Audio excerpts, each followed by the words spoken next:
এজাক মুখলধাৰ বৰষুণৰ পিছত মহানগৰীত জলপ্ৰলয় অভাৱনীয় দুৰ্যোগৰ সন্মুখীন হ'ল মহানগৰবাসী। সোমবাৰে বিয়লিৰ পৰা নিশালৈ ৰাজপথত জলবন্দী হৈ থাকিব লগা হ'ল মহানগৰবাসী। কণ কণ শিক্ষাৰ্থীৰ পৰা যুৱক যুৱতী বৃদ্ধ বৃদ্ধালৈ কৃত্ৰিম বানত দুৰ্ভোগ ভুগিলে সকলোৱে।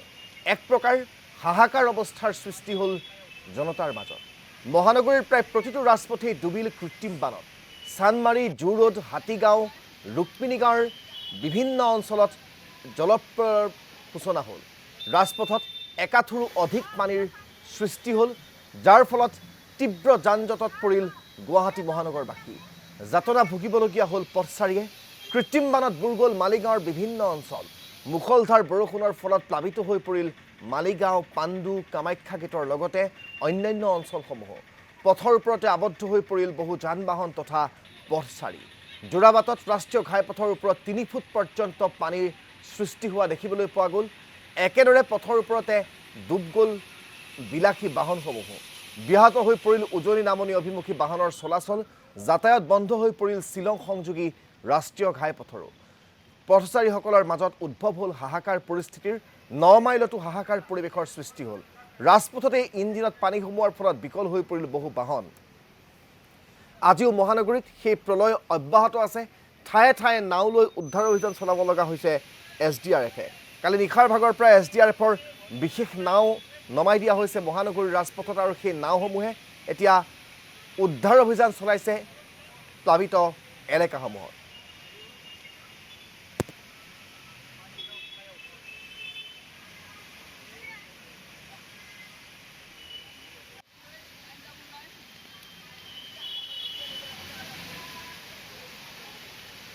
আমি আপোনালোকক দৃশ্যাংশসমূহ দেখুৱাই গৈছোঁ। SDRF-ৰ দলে এইদৰে নাও লৈ কালি ৰাইজৰ মাজত উদ্ধাৰ অভিযান চলাব লগা হ'ল। এয়া নবীন নগৰৰ দৃশ্যাংশ আপোনালোকে দেখিবলৈ পাইছে।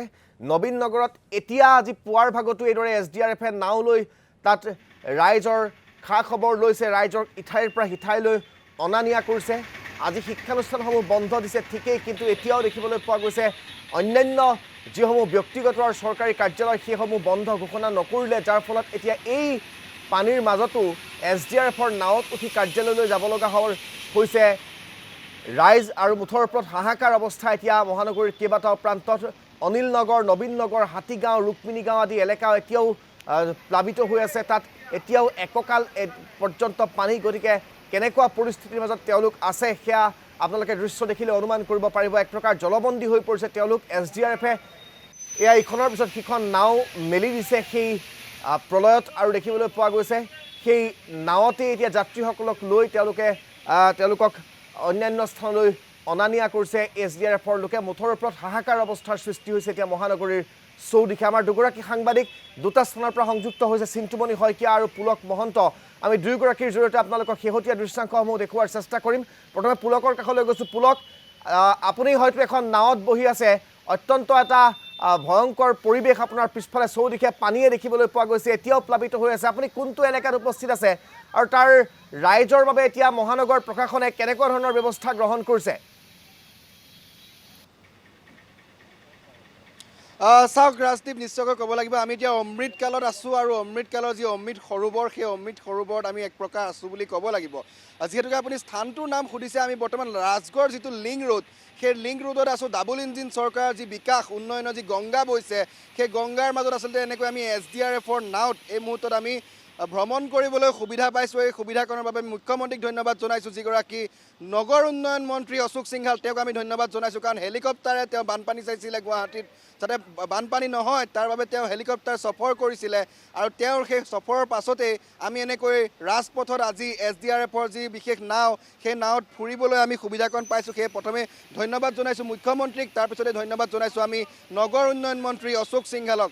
কালিৰে পৰা বিচাৰি আছে, নিৰুদ্দেশ হৈ আছে নগৰ উন্নয়ন মন্ত্ৰী ক'ত আছে, কোনোবাই সন্ধান পালে নিশ্চয়কৈ ৰাইজক খবৰ দিব। কাৰণ পৰিৱেশটো এই মুহূৰ্তত আমি দেখুৱাইছোঁ কি এক ভয়ংকৰ, আমি সেই পৰিৱেশটো দেখুৱাইছোঁ। এখন বাহন যেতিয়া পাৰ হৈ যায় কি এক সাগৰ সদৃশ পৰিৱেশ হয়, এই মুহূৰ্তত আমি সেই পৰিৱেশটো দেখুৱাইছোঁ। আৰু এই পৰিৱেশত যিসকল বৃদ্ধ বা ৰোগী ব্যক্তি আছে বা মহিলা আছে, তেওঁলোকক কিন্তু উদ্ধাৰ অভিযান চলাই আছে এইসকল SDRF-ৰ জোৱানে। কালি নিশাৰে পৰা তেওঁলোকে কষ্ট কৰি আছে।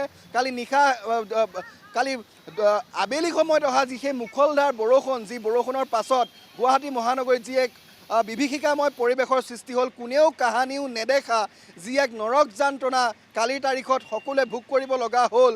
তাৰ পাছত কিন্তু চৰকাৰ প্ৰশাসন সকলো যিহেতু এক প্ৰকাৰ তেওঁলোকে দৰ্জা বন্ধ কৰি ঘৰত সোমাই আছে, একমাত্ৰ সকলোৰে সাৰথি হৈছে SDRFৰ এইসকল জোৱান, যিসকলে বিভিন্ন স্থানত যিসকল লোক আবদ্ধ হৈ আছে বা বিভিন্ন স্থানত যিসকল লোক ভয় শংকাৰ মাজত দিন কটাইছে, সেইসকলক কিন্তু এইসকল SDRFৰ জোৱানে বিভিন্ন প্ৰান্তৰ পৰা আনিছে। আমি দেখুৱাইছোঁ এটা বিশেষ কুকুৰ এনেকৈ ৰিক্সাত তেওঁলোকে উঠাই ইয়াৰ পৰা উলিয়াই নিবলৈ বাধ্য হৈছে, কাৰণ ভিতৰত যদি চাই আমি বৰ্তমান যিটো স্থানত আছোঁ ইয়াত এআঁঠু পৰ্যন্ত পানী, আৰু যিমানেই আগলৈ গৈ থাকোঁ এককালৰ পৰা এডিঙি পৰ্যন্ত হয়।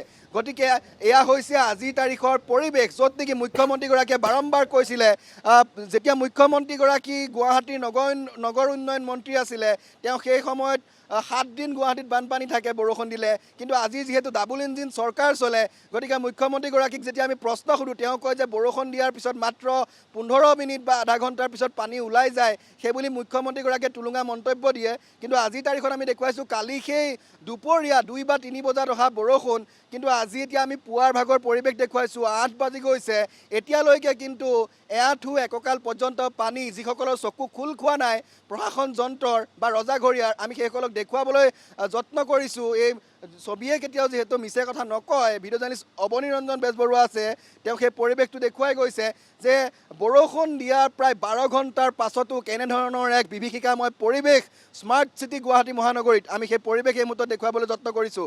এয়াই হৈছে স্মাৰ্ট চিটি, এয়াই হৈছে উন্নয়ন, গুৱাহাটী মহানগৰীৰ উন্নয়ন, ডাবল ইঞ্জিন চৰকাৰৰ কৃপাত অসমত যি উন্নয়নৰ গংগা বৈছে, সেই উন্নয়নৰ গংগাৰ দৃশ্যাংশ আমি দেখুৱাবলৈ যত্ন কৰিছোঁ। আৰু এনেকৈ নৰক যান্ত্ৰণা, এক প্ৰকাৰ নৰক যান্ত্ৰণা সকলোৱে নিজৰ